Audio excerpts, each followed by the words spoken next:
Hi, എല്ലാവർക്കും എൻ്റെ ചാനലിലേക്ക് സ്വാഗതം. കഥകളിയെ ഒരു ബോട്ടിലിൽ എങ്ങനെ ചെയ്യാമെന്ന ഒരു വീഡിയോ ആണ് ഞാൻ ഇന്ന് കാണിക്കുന്നത്.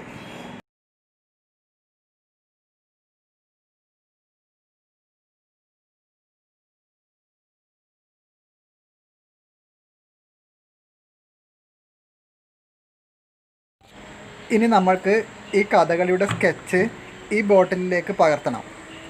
അതിനായി ട്രേസ് ചെയ്യാം, വരക്കാൻ കഴിവുള്ളവർക്ക് നേരിട്ട് വരക്കാം, ചെറുതായി സ്കെച്ച് ഇട്ടാൽ മതി. പെൻസിൽ കൊണ്ട് സ്കെച്ച് ഇടാം. അത് കഴിഞ്ഞ് ഇതിന് മൂക്കും വായും ചുണ്ടുകളും ഞാൻ മോൾഡ് ഗം കൊണ്ട് ഉണ്ടാക്കിയെടുത്തിട്ടുണ്ട്. അത് ബോട്ടിലിൽ ചെയ്തിട്ടുണ്ട്. പിന്നെ നമുക്ക് പെയിൻറ്റ് ചെയ്യാം. മുഖത്തിന് ഞാൻ പച്ച കളർ തന്നെ കൊടുത്തിട്ടുണ്ട്. പിന്നെ നെറ്റിയിലെ കുറിക്ക് മഞ്ഞ കളർ, അതിന് നടുവിലായി ഒരു ചുമന്ന ഡിസൈനും, പിന്നെ ചുണ്ടുകൾക്ക് ചുവന്ന കളർ തന്നെ കൊടുത്തിട്ടുണ്ട്. പിന്നെ കണ്ണും പുരികങ്ങളും കറുപ്പ് കളർ കൊണ്ട് ചെയ്യാം. കണ്ണിലെ കൃഷ്ണമണി ഞാൻ മോൾഡ് ഗം കൊണ്ട് തന്നെ ചെയ്തിട്ടുണ്ട്. ഇനി അടുത്തത് ചെവിയുടെ ഭാഗത്തേക്കുള്ള കർണാഭരണങ്ങൾ ഉണ്ടാക്കുകയാണ്. ഞാൻ ഈ ചിത്രത്തിൽ കാണുന്നത് പോലെ പ്ലാസ്റ്റിക് ബോട്ടിലിൻ്റെ അടിവശം മുറിച്ചെടുത്ത് ചെയ്യുകയാണ് ചെയ്തത്. അതിൻ്റെ അടിഭാഗം ഏതാണ്ടൊരു കുഴിഞ്ഞ പോലെയുള്ള ഒരു ഭാഗമായിരിക്കും. അതേപോലുള്ള ബോട്ടിൽ തന്നെ എടുക്കണം. ചിത്രത്തിൽ കാണുന്ന പോലെ തന്നെ നടുഭാഗം ചെറിയൊരു കുഴിവുള്ള പോലെ. അത് നമുക്ക് ഒരു കാർഡ്ബോർഡിൽ ഒട്ടിച്ചെടുക്കാം. അതുപോലെ 2-3 ബോട്ടിലിൻ്റെ അടപ്പും ഞാൻ ഉപയോഗിച്ചിട്ടുണ്ട്. വീഡിയോയിൽ കാണുന്ന പോലെ തന്നെ ഒരു ബിയറിൻ്റെ ബോട്ടിലിൻ്റെ അടപ്പും ഇതേ അക്രിലിക് കളറിൻ്റെ അടപ്പുമാണ് ആഭരണങ്ങൾക്ക് വേണ്ടി ഉപയോഗിച്ചിരിക്കുന്നത്. അത് ഈ ഫെവിബോണ്ട് ഗം കൊണ്ട് ഒട്ടിച്ച് രണ്ടും ഒന്നിച്ചെടുക്കാം. കിരീടത്തിൻ്റെ മധ്യഭാഗത്തേക്ക് വെക്കാൻ വേണ്ടി ഞാനൊരു ബോട്ടിൽ തലഭാഗം മുറിച്ചെടുത്ത് ആ ബോട്ടിൽ തന്നെ നടുഭാഗം മുറിച്ച് പകുതിയാക്കി എടുത്തിട്ടുണ്ട്. നടുഭാഗം മുറിച്ച് പകുതിയാക്കി എടുക്കണം. മുഴുവനായും വേണമെന്നില്ല, പകുതി ഭാഗം മതിയാകും. ഇനി നമ്മൾ എടുത്തു വച്ച ആ റൗണ്ട് പ്ലാസ്റ്റിക് അടപ്പിനെ ഇതേപോലെയുള്ള ഗോൾഡൻ പേപ്പർ കൊണ്ട് പൊതിഞ്ഞെടുക്കാം. ഞാനൊരു ചോക്ലേറ്റിൻ്റെ ഒഴിഞ്ഞ കടലാസാണിത് ഗം തേച്ച് ഒട്ടിച്ചെടുത്തത്. അതിന് മുകളിലേക്ക് സീക്വൻസി വെച്ച് മനോഹരമാക്കാം. സീക്വൻസ് തന്നെ വെക്കണമെന്നില്ല, അക്രിലിക് കളർ കൊണ്ട് നന്നായി ചെയ്യാം. എൻ്റെ കൈവശം പഴയ കുറേ സീക്വൻസുകൾ സ്റ്റോക്ക് ഉണ്ടായിരുന്നു. അതാണ് ഇതിലേക്ക് ഞാൻ ഉപയോഗിച്ചിരിക്കുന്നത്. അപ്പോൾ അത് റെഡ് കളറിലുള്ളതും ഗ്രീൻ കളറിലുള്ളതും ഒക്കെ ഒരുപാടുണ്ട്. അത് അതിൻ്റെ ഭംഗി പോലെ ഒട്ടിച്ചെടുക്കാം. ഫാബ്രിക് കളർ ചെയ്യുകയാണെങ്കിൽ വളരെ എളുപ്പത്തിൽ ചെയ്യാൻ പറ്റും, നന്നായി ചെയ്യാനും കഴിയും.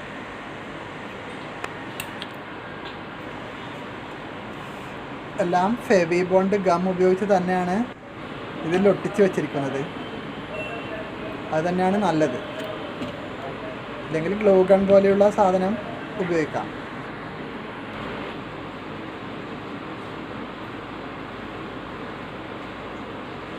ഇനി ആ തലഭാഗത്തേക്കായി റെഡ് കളർ ഞാൻ കൊടുത്തിട്ടുണ്ട്. അതിന് മുകളിൽ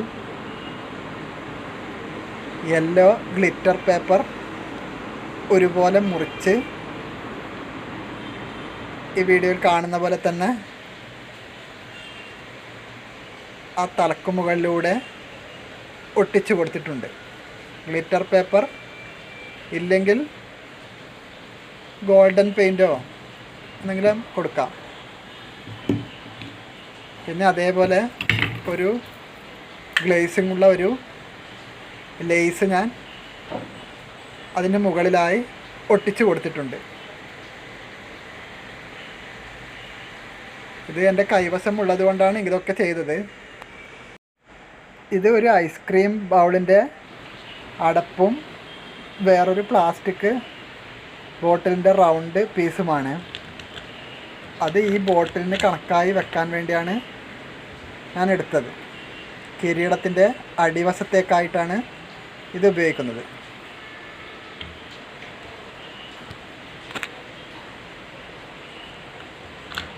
ഐസ്ക്രീമിൻ്റെ അടപ്പിന് മുകളിൽ ചെറിയൊരു ദ്വാരം ഇട്ടിട്ടുണ്ട്. ബോട്ടിലിൻ്റെ മുകളിലൂടെ കടത്തി വെക്കാൻ വേണ്ടിയാണ് അങ്ങനെ ചെയ്തത്. ഇനി ഈ പ്ലാസ്റ്റിക് ബോട്ടിലിൻ്റെ സൈഡിലൂടെ റെഡ് കളറിലുള്ള വൂളൻ നൂൽ ഒരേപോലെ ഞാൻ പശ തേച്ച് ഒട്ടിച്ച് വെച്ചിട്ടുണ്ട്.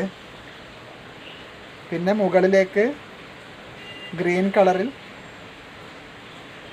ചെറിയൊരു പെയിൻറ്റും ചെയ്തിട്ടുണ്ട്.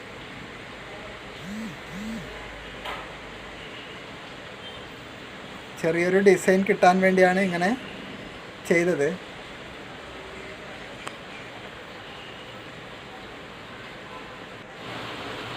അതുപോലെ തന്നെ സീക്വൻസിയുടെ സൈഡിലൂടെ ഗോൾഡൻ പെയിൻറ് കൊണ്ട് ചെറുതായി ബോർഡർ വരച്ചിട്ടുണ്ട്. ഇനി നമുക്ക് ഈ ബോട്ടിലിന് മുകളിൽ ഫെവിബോണ്ട് തേച്ച് ഒട്ടിക്കാം. ഇനി നമുക്ക് ആ ഹാഫ് റൗണ്ട് ബൗളിൻ്റെ അടിയിലൂടെ ഈ ഫെവിബോണ്ട് തേച്ച് ഒരു ചെറിയ മഞ്ഞ തുണിയുടെ പീസാണ് ഞാനിവിടെ ഒട്ടിച്ചിരിക്കുന്നത്. ലേസ് പോലെ തോന്നിക്കുന്ന ഒരു പഴയ തുണിയുടെ കഷ്ണമാണത്. നന്നായി ചുറ്റി ഒട്ടിച്ചെടുക്കുക.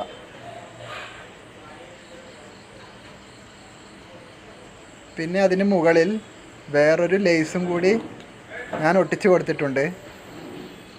അതിന് മുകളിലായി എൻ്റെ കയ്യിൽ പഴയ സ്റ്റോക്ക് ഉണ്ടായിരുന്ന കുറച്ച് ബട്ടൺസ് പിടിപ്പിച്ചിട്ടുണ്ട്. ഇനി കുറച്ച് കടലാസ് ചുരുട്ടി റൗണ്ടാക്കി അതിന് മുകളിൽ ഗോൾഡൻ പേപ്പർ പൊതിഞ്ഞ് ആ കിരീടത്തിൻ്റെ മുകളിലുള്ള ഒരു ചെറിയ ഗോപുരം പോലുള്ള ആ സാധനമാണ് ഈ വീഡിയോയിൽ ഉണ്ടാക്കുന്നത്. ഞാനിവിടെ ഉപയോഗിച്ചത് ചോക്ലേറ്റ് പൊതിഞ്ഞ ആ ഒരു ഗ്ലേസിങ് പേപ്പറാണ്. അല്ലെങ്കിൽ അലുമിനിയം ഫോയിൽ ഉപയോഗിക്കാം, ഗോൾഡൻ പേപ്പർ വാങ്ങാം. അത് ഈ ചിത്രത്തിൽ കാണിക്കുന്നത് പോലെ തന്നെ ചുരുട്ടി നമ്മുടെ ആ മധ്യഭാഗത്ത് വെക്കുന്ന കിരീടത്തിൻ്റെ മധ്യഭാഗത്തായി വെക്കുന്ന അതിൻ്റെ മുകളിൽ ഉറപ്പിക്കാൻ വേണ്ടിയാണ് ഇങ്ങനൊന്ന് ചെയ്തത്. ഞാനിതിന് മുഴുവനും ഗോൾഡൻ പെയിൻറ്റും യെല്ലോയും കൂടി മിക്സാക്കിയൊരു കളറാണ് കൊടുത്തത്. പിന്നെ ആ റൗണ്ട് പീസെല്ലാം ഒരുപോലെ ബോർഡറിൽ ഞാൻ റെഡ് കളറ് വൂളൻ നൂല് കൊണ്ട് ഒട്ടിച്ച് എടുത്തിട്ടുണ്ട്. എല്ലാ പീസും അതുപോലെ റെഡിയാക്കുക. റെഡ് കളർ അക്രിലിക് കളറ് കൊടുത്താലും മതി, നല്ല ഫിനിഷിംഗ് ഉണ്ടാവും. ഇനി നമുക്ക് കിരീടത്തിൻ്റെ ആ ഭാഗം നോക്കാം. ഇനി കിരീടത്തിനായി ആ മുറിച്ച് വെച്ച കാർഡ്ബോർഡിൽ 2 മാർക്ക് ചെയ്ത് ഇവിടെ കൈവശമുള്ള നൂലുകൾ ഒട്ടിച്ചു കൊടുക്കാം. ഞാനിവിടെ റെഡ് കളറും വൈറ്റ് കളറുമാണ് ഒട്ടിച്ചത്. പിന്നെ ഇതിൻ്റെ സൈഡിലൂടെ പഴയ ബട്ടൺസും പിന്നെ പിസ്തയുടെ തോടും ഞാൻ ഇതുപോലെ ഒട്ടിച്ചു കൊടുത്തിട്ടുണ്ട്. ഇത് ഫെവിക്കോൾ തേച്ച് റൗണ്ടായി ഒട്ടിച്ചെടുക്കുക. ഇനി കിരീടത്തിൻ്റെ പുറകു വശത്ത് റെഡ് കളറിലുള്ള വൂളൻ നൂല് കൊണ്ട് ഒരേ അളവിൽ മുറിച്ചെടുത്ത് മുഴുവനായി ഒട്ടിച്ചു കൊടുത്തിട്ടുണ്ട്. ഇതൊരു ചെറിയൊരു വിശറിയുടെ ഡിസൈൻ പോലെയോ അല്ലെങ്കിൽ മയിൽപ്പീലിയുടെ ഒരു ഡിസൈൻ പോലെയോ പുറകു വശത്ത് കാണാൻ പറ്റും.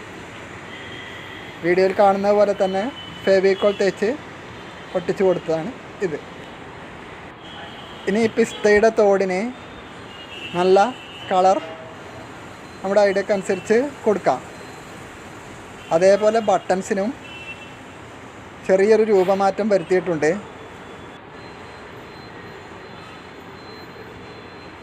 ബട്ടൺസിൻ്റെ ആ നടുവിലായി ചെറിയ സീക്വൻസ് ഞാൻ ഒട്ടിച്ചു കൊടുത്ത് ചെറിയൊരു രൂപമാറ്റം വരുത്തിയതായി നിങ്ങൾക്ക് വീഡിയോയിൽ കാണാം. പിന്നെ ഗ്ലിറ്റർ പേപ്പറിൻ്റെ ചെറിയ കഷ്ണം ഇടയിലായി മുറിച്ച് വെച്ച് കൊടുത്തിട്ടുണ്ട്. വീഡിയോയിൽ അത് ഞാൻ കാണിച്ചിട്ടുണ്ട്. അതെല്ലാം ഓരോരുത്തരുടെയും ഐഡിയ പോലെ നല്ല ഭംഗിയായി ചെയ്യാം. കിരീടത്തിനാകുമ്പോൾ ഐഡിയക്കനുസരിച്ച് എന്താണോ കയ്യിലുള്ളത് അത് അതുപോലെ ഒട്ടിച്ച് മനോഹരമാക്കാം. കൂടുതലും ഫെവിക്കോളും ഫെവിബോണ്ടും ഉപയോഗിച്ച് തന്നെയാണ് ഇതെല്ലാം ഒട്ടിച്ചെടുത്തത്. നല്ല നീറ്റായി ഒരേപോലെ ഒട്ടിക്കാൻ പറ്റിയാൽ നന്ന്.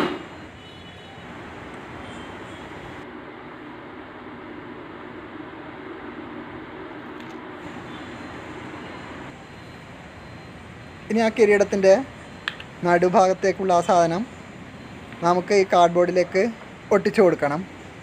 അതിനായി ഫെവിബോണ്ട് നന്നായി തേച്ച് അതിലേക്ക് ഒട്ടിച്ചു കൊടുക്കാം. അതേതാണ്ട് നന്നായി തന്നെ ഒട്ടിച്ചു കൊടുക്കുക. കുറച്ച് സമയം അത് അമർത്തി പിടിക്കണം, എന്നാൽ നന്നായി ഒട്ടിപ്പിടിക്കും.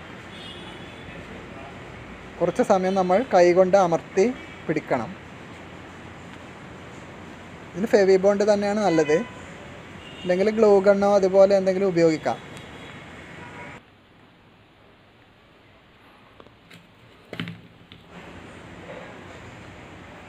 ഇനി ആ ചെറിയൊരു ആ മധ്യത്തിലായി നേരത്തെ ഉണ്ടാക്കി വെച്ച ആ ഒരു ഗ്ലിറ്റർ പേപ്പർ പൊതിഞ്ഞ ആ സാധനവും ഇതേ ഫെവിബോണ്ട് കൊണ്ട് തന്നെ മുകളിലായി ഒട്ടിച്ചു കൊടുക്കാം. നന്നായി പശ തേച്ച് മധ്യഭാഗത്തായി തന്നെ ഒട്ടിക്കാം. ഇനി ആ റൗണ്ട് ഭാഗം കുപ്പിയുടെ മുകളിലൂടെ ഞാൻ അത് ഒട്ടിച്ചു കൊടുത്തു. ഇനി ചെവിയുടെ ആ ഭാഗത്തേക്കുള്ള ആ റൗണ്ട് പീസെല്ലാം ഒരേപോലെ ഫെവിബോണ്ട് തേച്ച് ലെവലായി ഒട്ടിച്ചു കൊടുക്കാം. ഒട്ടിച്ച് കുറച്ച് സമയത്തേക്ക് അമർത്തി പിടിക്കണം.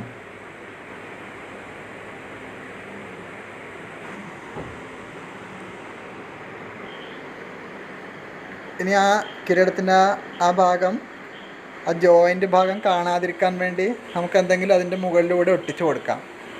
ഞാനൊരു ലേസിൻ്റെ പീസ് തന്നെയാണ് അവിടെ ഒട്ടിച്ചു കൊടുത്തിട്ടുള്ളത്.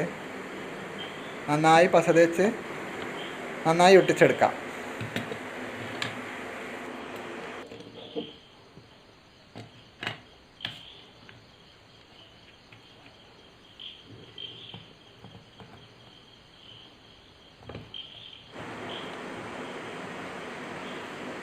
ഇനി നമുക്ക് ഈ കിരീടത്തിൻ്റെ ആ റൗണ്ട് കാർഡ്ബോർഡ് ഭാഗം നന്നായി ഉറച്ചു പിടിക്കാൻ വേണ്ടി എൻ്റെ കൈവശമുള്ള ആ മോൾഡ് ഗം കൊണ്ട് പുറകിലൂടെ ചെറുതായി തേച്ച് പിടിപ്പിച്ചിട്ടുണ്ട്.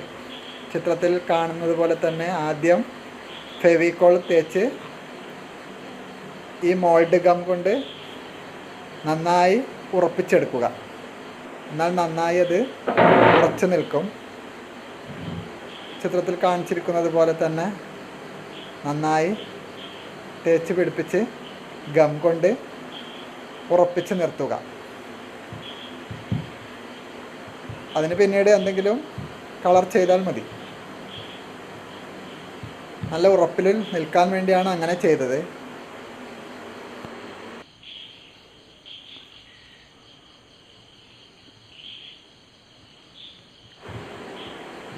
ഇനി നമുക്ക് താടിയുടെ ഭാഗത്തേക്ക് നോക്കാം.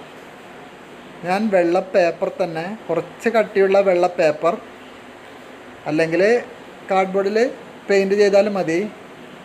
കുറച്ച് കട്ടിയുള്ള വെള്ള പേപ്പർ എടുത്ത് ഇതേ ഷേപ്പിൽ മുറിച്ചെടുത്ത് അതിലൊട്ടിച്ച് ചേർക്കുകയാണ് ചെയ്തത്. ഇതേപോലെ 3 പീസ് എടുത്ത് 3 ലെയറായിട്ടാണ് ഞാൻ ചെയ്തത്. നന്നായി പശ തേച്ച് കറക്റ്റായി വെച്ച് ഒട്ടിച്ചു കൊടുക്കുക. അങ്ങനെ താടിയും റെഡിയായി. 3 പീസ് ഒട്ടിച്ചു കൊടുത്തിട്ടുണ്ട് ഞാൻ. വീഡിയോ അവസാനം വരെ ക്ഷമയോടെ കണ്ട എല്ലാവർക്കും എൻ്റെ നന്ദി. ഇഷ്ടമായാൽ തീർച്ചയായും ലൈക്കും ഷെയറും ചെയ്യണം. പിന്നെ എന്തെങ്കിലും സംശയമുണ്ടെങ്കിൽ കമൻറ്റ് ബോക്സിൽ അറിയിക്കാം.